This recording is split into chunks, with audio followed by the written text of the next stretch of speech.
পশ্চিম এশিয়ার সংঘাতের বলি আরও এক ভারতীয়।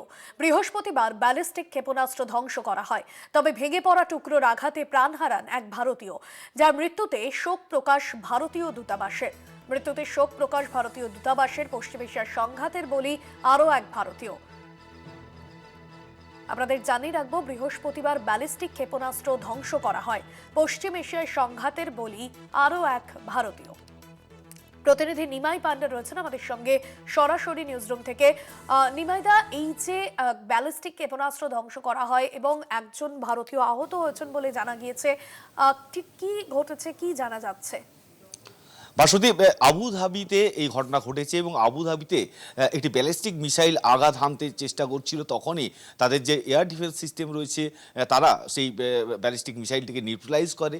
কিন্তু সেই ব্যালিস্টিক মিসাইল যখন মানে আকাশে যখন ধ্বংস করে দেয়, তখনই তার টুকরোগুলো অর্থাৎ যে ডার্বিসগুলো সেগুলো পড়তে শুরু করে একটি জনবহুল এলাকায়, অর্থাৎ যেখানে জনবসতি রয়েছে এরকম এলাকায়, এবং সেখানে পড়ার ফলে বেশ কয়েকজন আহত হন এবং দুজনের মৃত্যু হয়েছে। তার মধ্যে একজন ভারতীয় এবং আরেকজন পাকিস্তানের নাগরিক।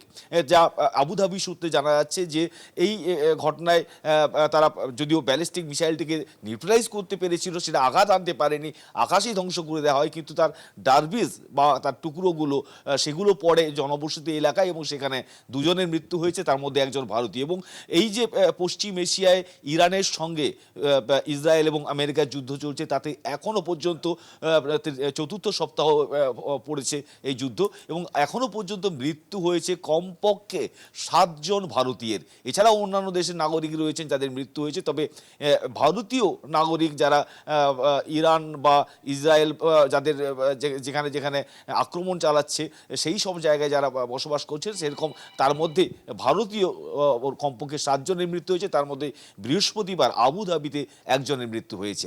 বাসন্তী, একদমই ধন্যবাদ জানাবো তোমাকে। সরাসরি ছিলেন আমাদের প্রতিনিধি নিমাই পান্ডা।